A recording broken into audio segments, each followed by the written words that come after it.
Assalamualaikum warahmatullahi wabarakatuh. Kami dari kelompok 5 ingin mempresentasikan hasil diskusi kami mengenai hakikat pendidikan. Pertama, perkenalkan saya Trinafisa Amalia dari PGSD dan teman-teman saya. Saya Maitania Najwa Putri Azhara dari PGSD. Saya Elvana Sakurado dari PGSD. Saya Rosanda Tika Walia dari PGSD. Saya Agita Lovia Hermana Putri dari PGSD. Saya Salsa Nur Azizah dari PGSD.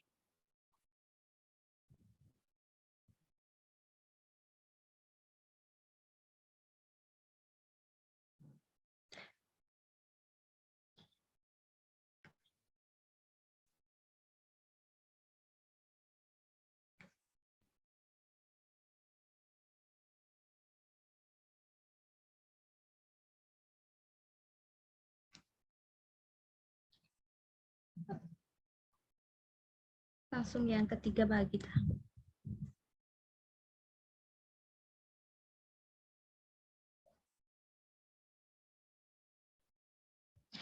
Hakikat pendidikan.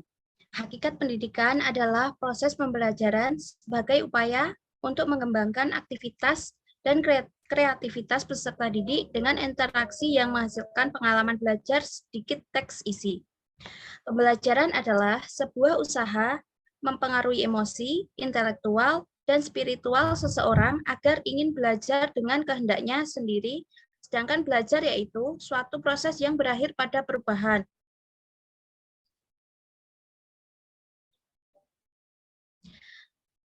Fungsi dan tujuan pendidikan nasional.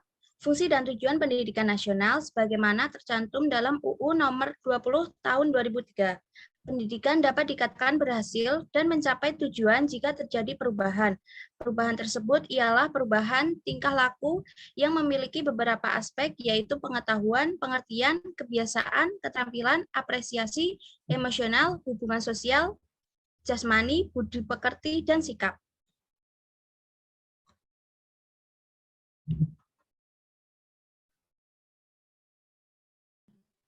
Selanjutnya yaitu fungsi pendidikan. Yang pertama, pendidikan sebagai proses transformasi budaya merupakan kegiatan pewarisan budaya dari satu generasi ke generasi berikutnya. Ada 4 kemungkinan dalam transformasi budaya, yaitu meneruskan yang masih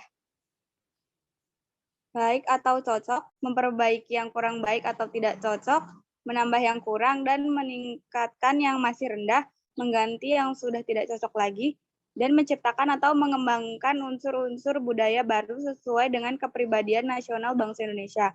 Yang kedua, pendidikan sebagai proses pembentukan pribadi merupakan kegiatan yang sistemik terarah kepada terbentuknya kepribadian atau jati diri peserta didik yang memiliki identitas, ciri khas, tanda khusus, dan integritas atau keutuhan kedewasaan. Yang ketiga, pendidikan sebagai proses penyiapan warga negara merupakan kegiatan terencana untuk membekali peserta didik agar menjadi warga negara yang baik. Dan yang terakhir, pendidikan sebagai proses penyiapan tenaga kerja merupakan kegiatan membimbing peserta didik hingga memiliki bekal untuk bekerja.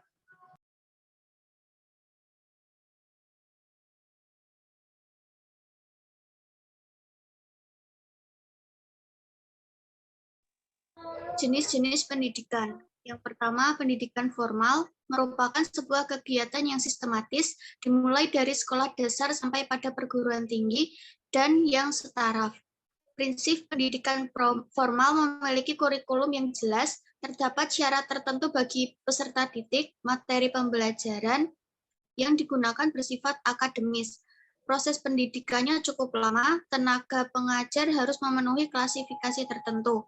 Ijazah dan sebagainya memegang peran penting bagi penerimaan siswa untuk menuju tingkatan pendidikan yang lebih tinggi.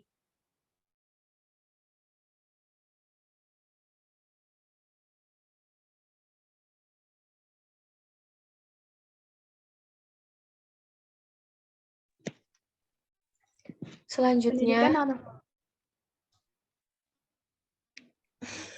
ya udah silakan. Pendidikan saja. secara terorganisasi, dan mandiri. Prinsip pendidikan nonformal memfokuskan pada belajar yang sesuai dengan kebutuhan dalam kehidupan peserta didik. Waktu penyelenggaraannya relatif singkat dan umumnya tidak berkesinambungan, menggunakan kurikulum kafetaria yang sifatnya fleksibel, menggunakan metode pembelajaran yang partisipatif, yaitu penekanan pada belajar mandiri. Pendidik adalah fasilitator, bukan menggurui. Ijazah umumnya kurang memegang peranan penting, terutama bagi penerimaan siswa.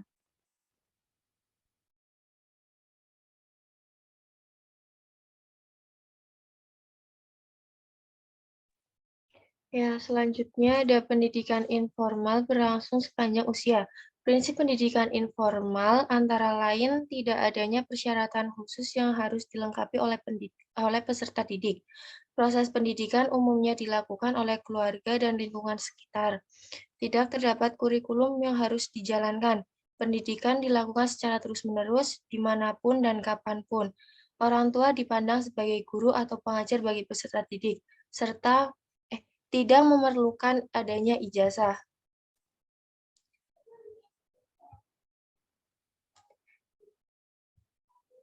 Kemudian ada unsur-unsur pendidikan. Yang pertama ada peserta didik berstatus sebagai subjek didik dalam suatu pendidikan. Pendidikan adalah orang yang bertanggung jawab terhadap pelaksanaan pendidikan dengan sasaran peserta didik. Yang ketiga, interaksi edukatif adalah komunikasi timbal balik antara peserta didik dengan pendidikan yang terarah kepada tujuan pendidikan. Yang keempat, tujuan pendidikan merupakan hal yang ingin dicapai dalam proses pembelajaran dan tujuan ke arah mana bimbingan ditunjukkan. Yang kelima, materi pendidikan merupakan bahan ajar dalam suatu pendidikan dan merupakan pengaruh yang diberikan dalam bimbingan.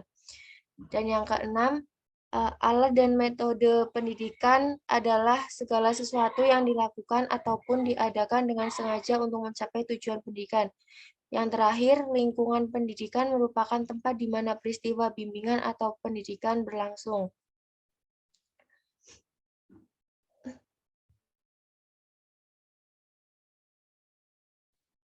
Sekian presentasi dari kelompok kami. Apabila ada kekurangan, mohon dimaafkan. Wassalamualaikum warahmatullahi wabarakatuh.